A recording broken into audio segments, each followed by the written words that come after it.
중앙은행이 유럽 재정위기 국가들의 국채를 무제한 매입키로 결정하면서 전 세계 금융시장에서 투자 심리가 회복되고 있습니다.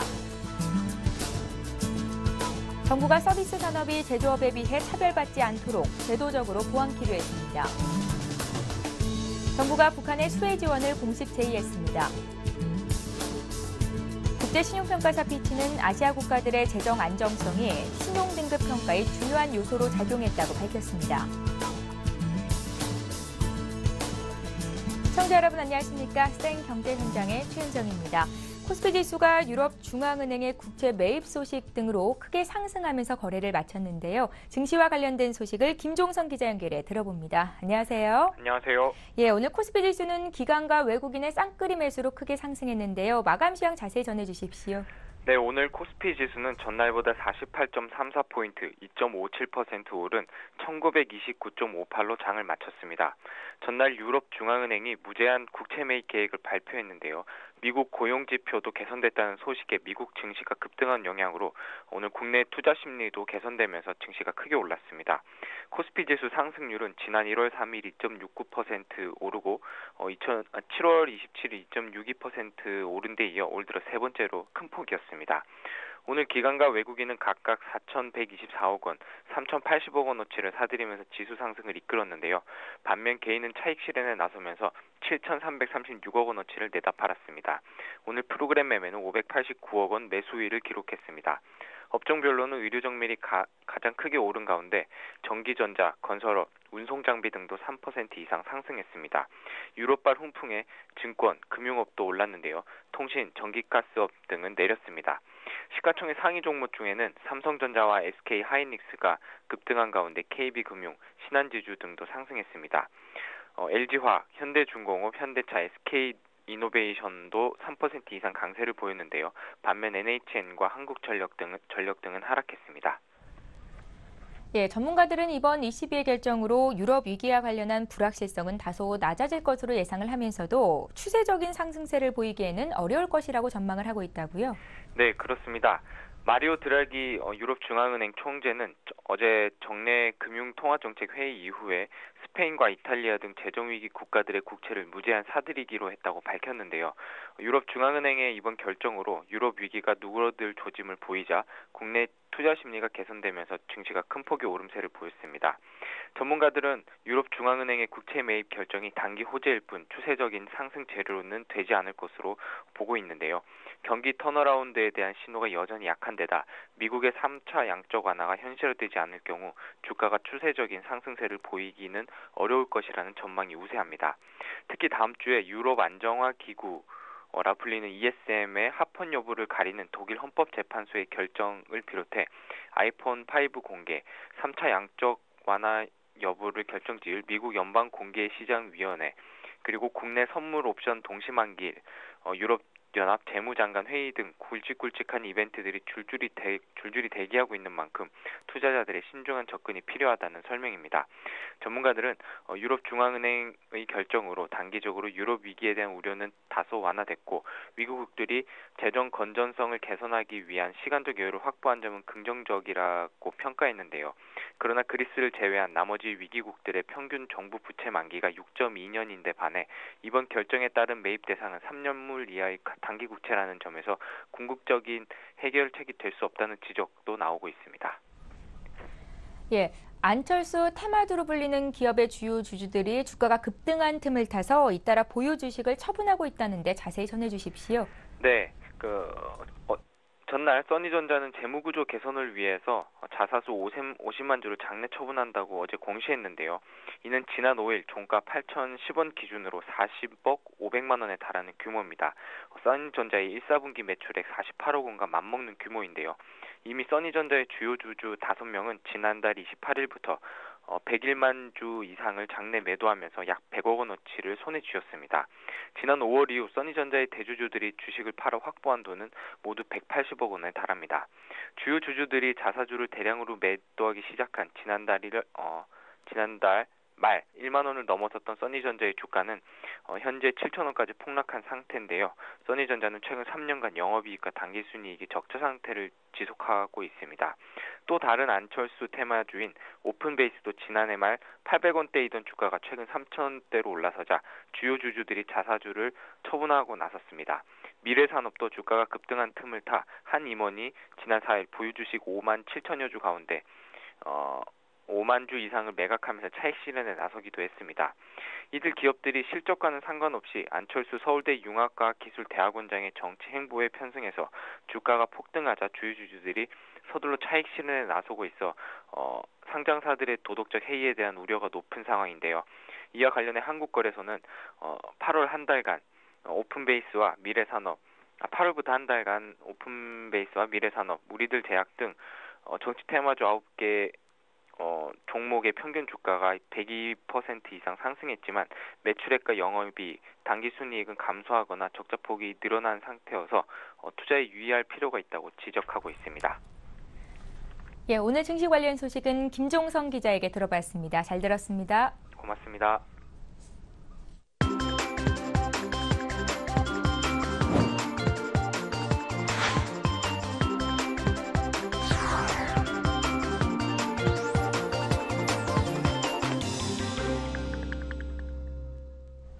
오늘의 주요 뉴스들을 전해드립니다. 유럽중앙은행이 유럽 재정위기 국가들의 국채를 무제한 매입하기로 결정하면서 전 세계 금융시장에서 투자 심리가 회복되고 있습니다. 유럽과 미국 증시가 크게 올랐으며 유럽 국가들의 채권 금리도 크게 내렸습니다. 아시아 증시도 일본과 한국의 지수가 2% 이상 상승하며 마감했습니다. 구체적인 국채 매입 시기와 규모는 오는 12월 이후가 될 것으로 전망됩니다.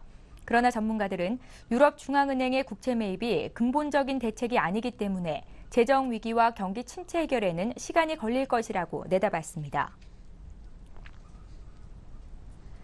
정부가 서비스 산업이 제조업에 비해 차별받지 않도록 제도적으로 보완키로 했습니다.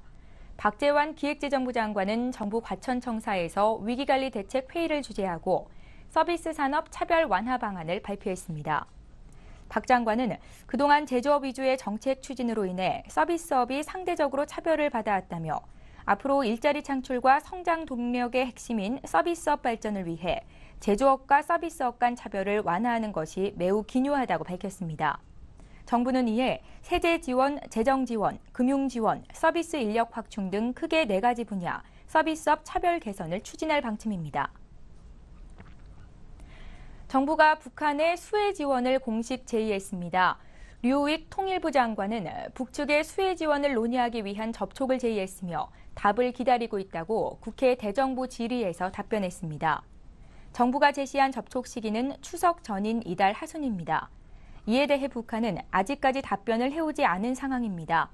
올해 북한은 집중호우와 태풍 등으로 농경지 1200제곱킬로미터, 침수 5만 6천여 세대, 이재민 23만 명의 피해를 본 것으로 추산됩니다. 국제신용평가사 피치는 아시아 국가들의 재정 안정성이 신용등급 평가의 중요한 요소로 작용했다고 밝혔습니다. 피치는 한국의 재정 건전성을 높게 평가하며 최근 신용등급을 한 단계 격상시켰습니다. 그러나 피치는 최근 일본과 인도의 신용등급과 등급 전망을 하향 조정한 바 있습니다. 피치는 일본의 재정 안정 속도가 저하돼 있으며 복잡한 정치 환경 때문에 적절히 대처하지 못하고 있다고 지적했습니다. KB금융그룹의 ING생명 한국법인 인수가 사실상 타결된 것으로 알려졌습니다. 금융보험업계에 따르면 KB금융과 ING그룹이 최근 ING생명 매각 협상을 타결한 것으로 알려졌습니다.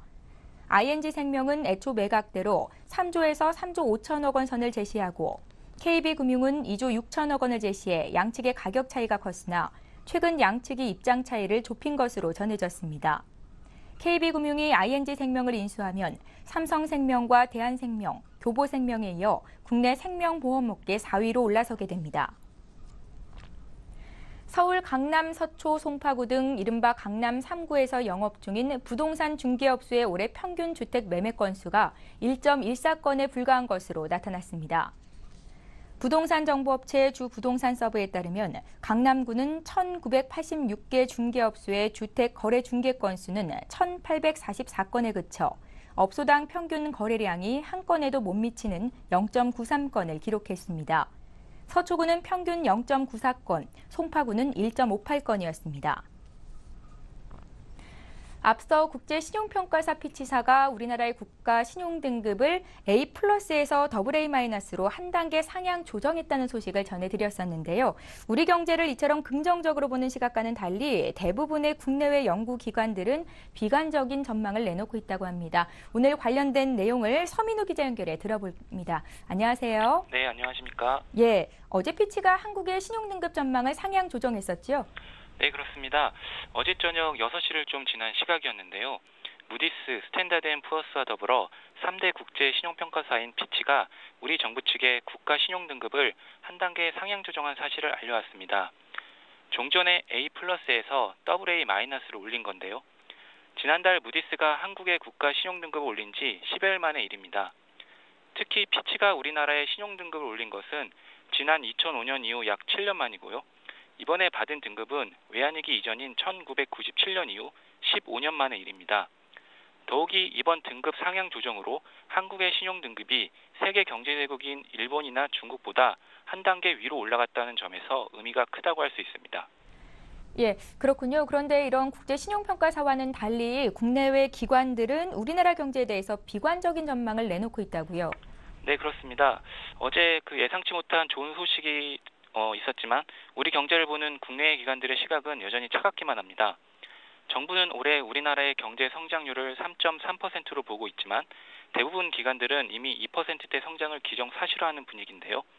최근 국제통화기금이 한국의 올해 경제 성장률을 3% 밑으로 조정할 수 있다고 밝힌 데 이어 우리 경제를 낙관하던 미국의 투자은행 골드만삭스도 어제 한국의 성장률을 당초 3.0%에서 2.6%로 대폭 내렸습니다.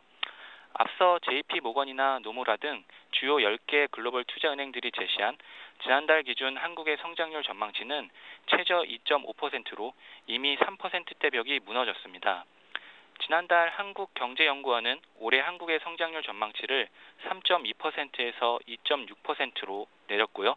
현대경제연구원 역시 전망치를 기존의 3.5%에서 2.8%로 대폭 내린 바 있습니다. 예, 그렇군요. 이 같은 성장률 하향 조정은 어떤 이유가 있을까요? 네, 당초 기대와 달리 수출이 심각한 부진에 빠져 있기 때문입니다. 우리 경제를 이끄는 수출은 유럽 재정위기의 여파로 크게 위축돼 있는데요. 유럽 지역으로 가는 직접 수출은 물론 중국을 통한 우회 수출까지 막히면서 고전하고 있는 상태입니다. 지난달 수출 실적을 보면 전년 동월 대비 6.2%나 줄며 두 달 연속 감소세를 이어갔는데요.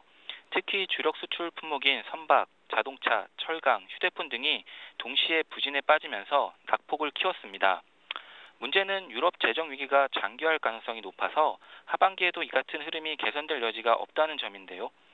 우리 경제의 큰 축을 담당하는 수출이 휘청거리자 당초 우리 경제 성장률 조정을 머뭇거리던 기관들이 일제히 하향 조정에 나선 것으로 보입니다. 예, 방금 수출 같은 경우는 하반기에도 나아질 기미가 보이지 않는다고 말씀을 하셨는데요. 그렇다면 앞으로 우리 경제가 계속 부진에 빠질 가능성이 있다는 이야기인지요? 네, 바로 그게 우려되는 부분인데요. 수출이 부진할 경우 내수가 받쳐주면 그런대로 경제가 굴러갈 수 있습니다. 하지만 우리 경제 상황이 현재 그 정도로 녹록지가 않다는 게 문제입니다.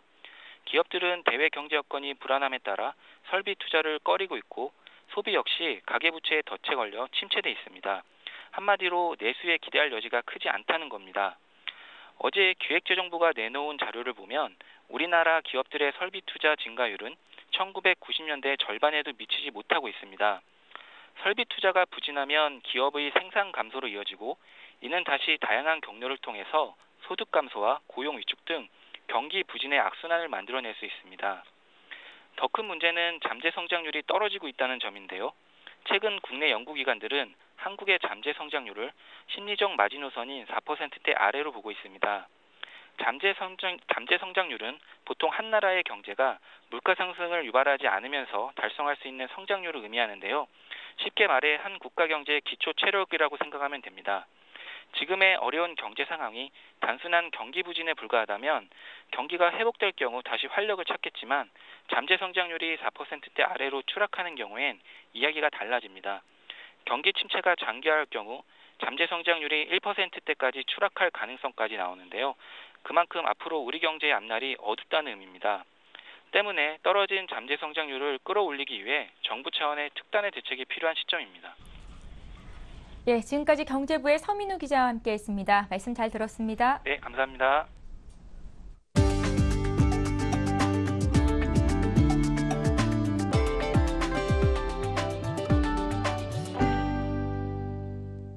쌍용 자동차는 27일부터 프랑스 파리에서 열릴 2012 파리 모터쇼에 친환경 전기 자동차 등을 선보이며 유럽 시장 공략에 적극 나선다고 밝혔습니다. 쌍용차는 이번 파리 모터쇼에 500제곱미터 규모의 부스를 마련하고 프리미엄 CUV 콘셉트의 친환경 전기 자동차와 넥스턴 W, 토란도 스포츠, 토란도 C, 로디우스 등 차량 7대를 전시할 계획입니다. 이번 모터쇼에서 처음 공개될 전기 콘셉트카는 쌍용차가 그동안 국내외 모터쇼에서 여러 차례 선보인 프리미엄 CUV 콘셉트카인 XIV 시리즈에 진화된 모델입니다.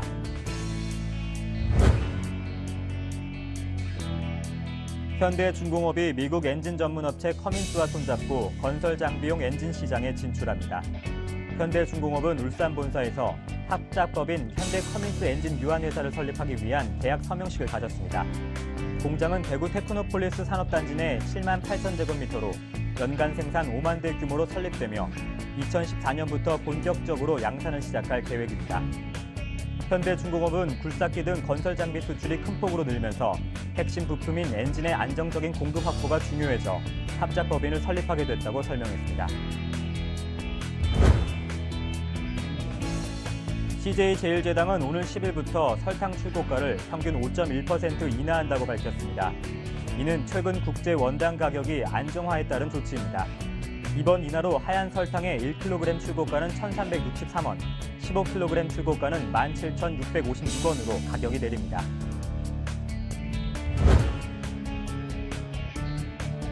주유소 간 과다 경쟁 속에 경영난을 이기지 못하고 문을 닫는 주유소가 속출하고 있습니다. 한국주유소협회에 따르면 올해 들어 7월까지 폐업한 주유소 수는 174곳으로 작년 같은 기간보다 40% 증가했습니다. 업계에서는 알뜰주유소와 농협주유소 영향으로 가격 인하 경쟁이 치열해지면서 포화 상태에 달했던 주유소의 숫자가 지속적으로 줄어들 것으로 전망하고 있습니다. 오늘 생경제 현장은 여기까지입니다. 시청해주신 여러분 고맙습니다.